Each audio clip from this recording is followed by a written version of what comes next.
Hello दोस्तों, बात 1982 की है दोस्तों। तब हम बहुत छोटे थे और एक दिन अपने पापा के साथ हम खेत पे घूमने गए तो हमने वहाँ देखा कि एक औरत की बहुत तेज़ आवाज़ आ रही रोने की।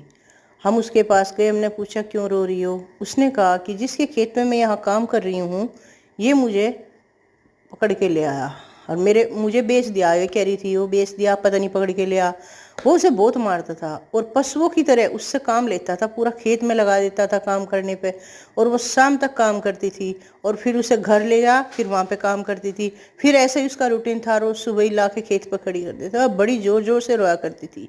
तो हमने उससे पूछा कि कहाँ की हो तुम रहने वाली। तो उसने कहा मैं बिहार की रहने वाली हूँ। और हम पता नहीं भाई बहन भी उसने कई बताए थे। हमने उसका नाम पूछा, उसने अपना नाम तारा बताया था।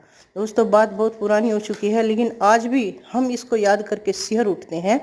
हमारे सामने भी एक दिन उसने उसको बहुत मारा था, हमने रोका भी लेकिन कौन रुकता है। वो कहता था ये मेरी बीबी है, लेकिन उसने बताया कि बीवी नहीं हूँ, मुझे इसे किसी ने बेच दिया है। इसलिए दोस्तों कहने का तात्पर्य यह है कि अपने घर से कभी ना निकलें और सोच समझ के कदम उठाएं। जो भी कदम उठाएं अपने माँ बाप की इजाज़त के बिना जरा भी कदम ना उठाएं, खासकर लड़के भी और लड़कियां भी कम एज के।